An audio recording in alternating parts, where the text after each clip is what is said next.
as an eternal being. A lot don't acknowledge him as Abraham is having a heavenly visitation. They say, but Canaanite is priest or Canaanite is king or something. Do you know why they do that? Do you know why? Some of you think, you might think you read the deal in the book, you read that. Melchizedek was just somebody visiting Abraham. He's a king in Canaan. No, it wasn't, folks.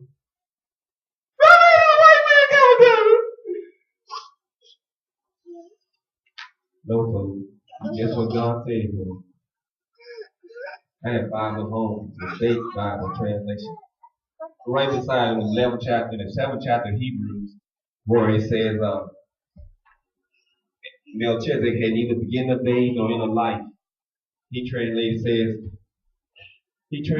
as to say, he had neither mother nor father alone. And he translated that to say that it meant that didn't know who his parents were, didn't know when he was born, wasn't no record. That's the translation, isn't it? Neither beginning of age nor end of life. It don't tell when he was born, it don't know when he was born inside. Smart white man did that one.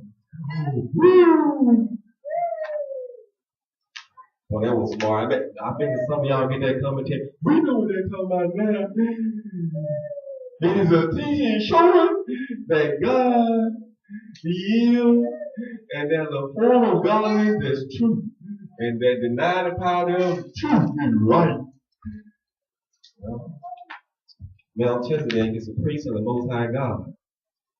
He's the Father's priest, and he is eternal. And you hear the book where it said Melchizedek was just an earthly Canaanite king. That's the way it's right. That's the way the Hebrews right or wrong.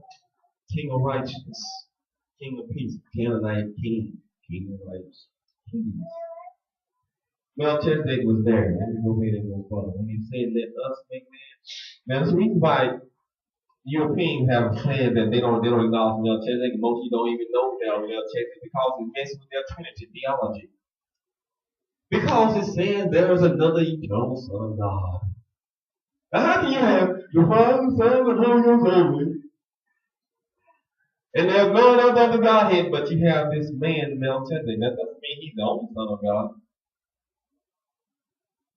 You know, the problem with the Jewish leaders when Jesus came was that he was saying he was the Son of God. That was a problem. Okay? God got Son. Okay. This was a problem. Jesus said to them now, you tell me I'm blaspheming because I said I'm a Son of God? Is it not written in your law that I have said that you are gods, but you shall die like me? Okay.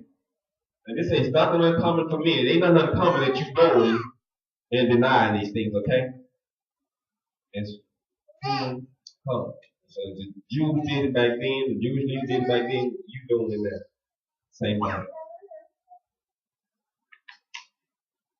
So Paul is he stated about Melchizedek, he's saying the problem is that now if you have a problem with, or the writer of Hebrews, have a problem with seeing Jesus as a son until he came and proved himself, made himself known and proved himself. And he started writing about Melchizedek there in the 5th chapter of Hebrews. He spoke of Jesus as a son in the days of his flesh. He was like saying, look, if y'all don't have a problem with Jesus, King Yahshua, as a son of God, and the Gentiles too, yes you do. You a liar. Yes, you do. Say you don't, you a liar. Yes, you do. Yes, you do. Some of you still running your whole church denying God even got a son. And you listen to your Baptist preachers. You're denied in your doctrine. I know your doctrine. Church of God in Christ. You died, most of them died denied in your doctrine. I know you're in your doctrine. In case you don't know that, you need to go learn it. Just follow the interpretation closely. When you don't say, you have say, make a partial implication. I know why. Because you can't say.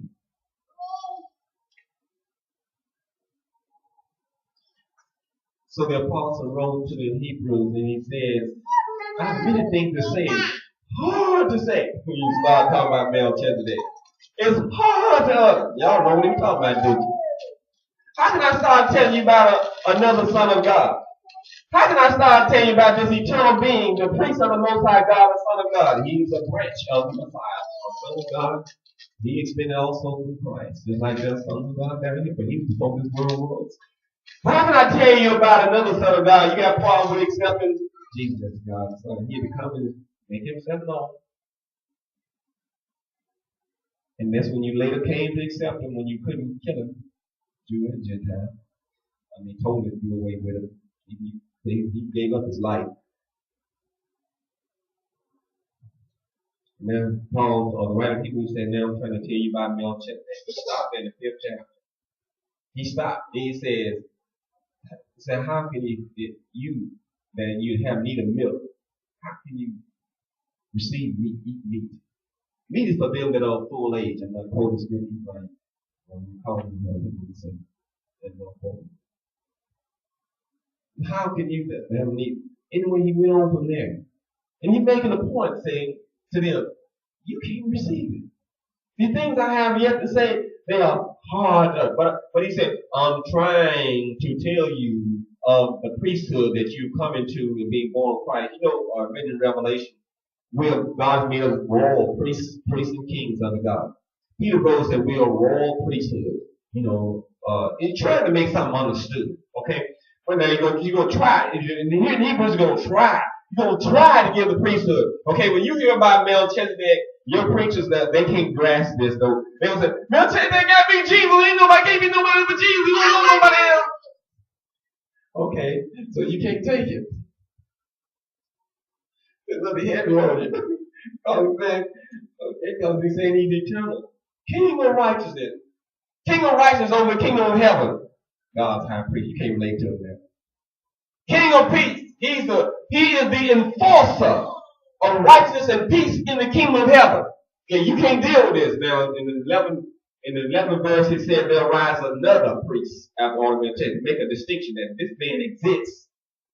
And the supreme Son of God is another Son of God. Okay, so, and now when the Messiah took on Abraham's seed and was risen immortal, he had to take on Abraham's seed before he become a man. God is not a man, nor a son of man, that he should lie. So he wasn't a man before he took on Abraham's seed. Okay? Step by step. Word upon word. Precept on precept. Before he took on Abraham's seed, God was not a man. It is recorded in the Word of God in the Old Testament. God is not a man, nor the Son of Man that he should lie. God was not a man. He became a man. So these things are explained in Hebrews, and most people can't get it. Okay?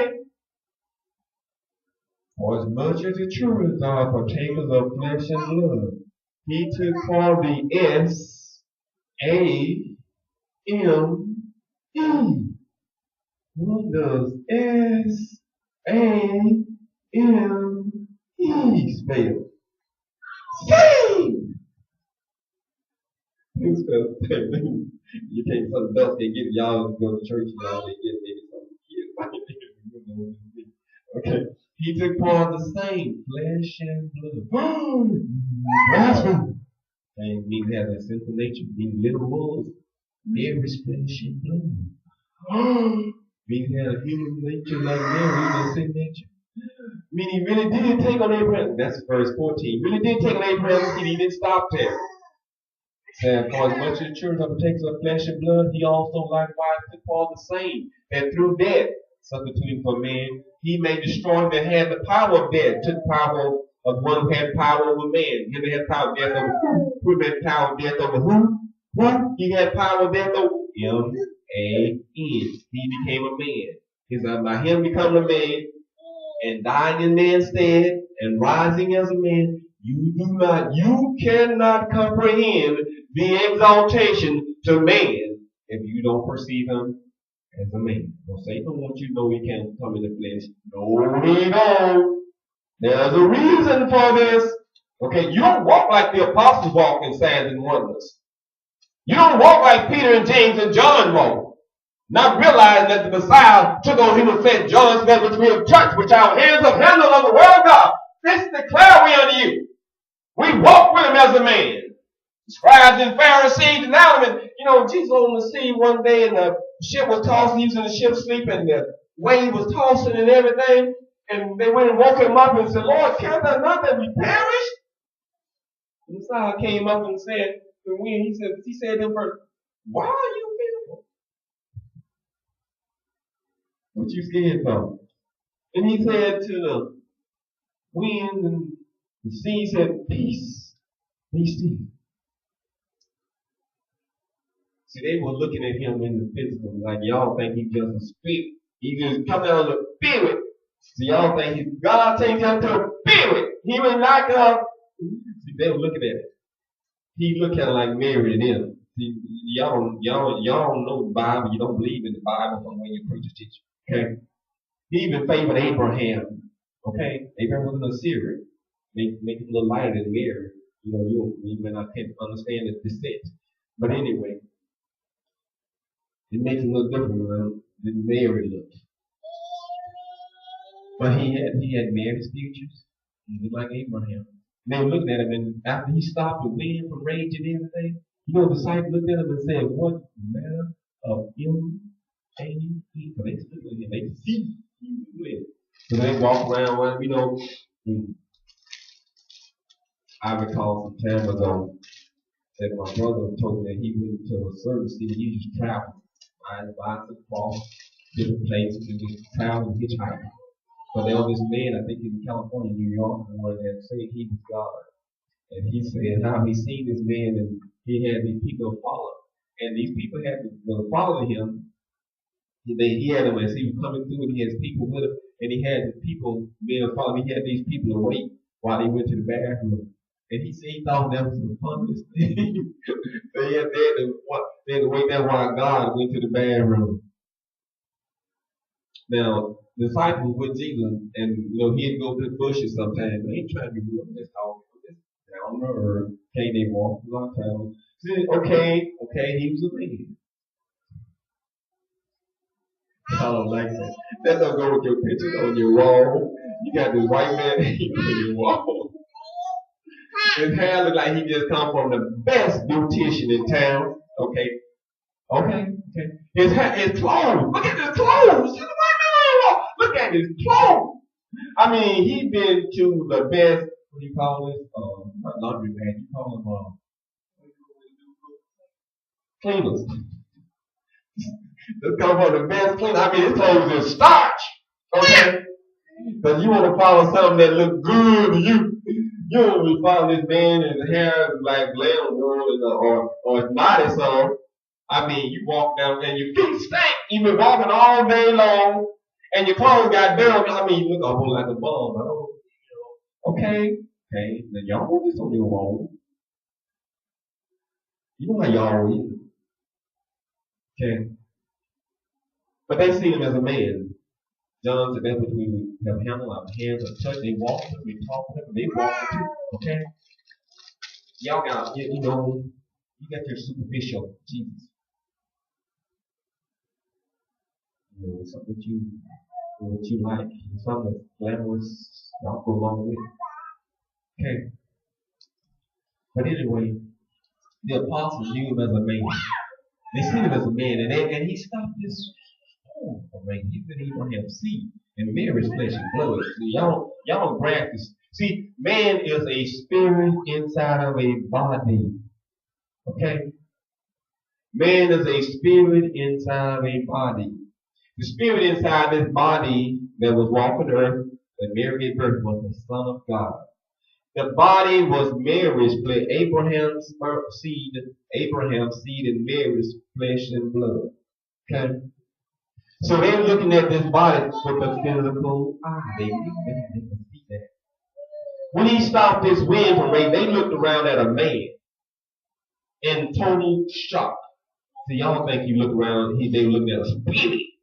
And just change yourself. They just don't know it was a spirit. See, y'all taught Jesus didn't have no earthly father, okay?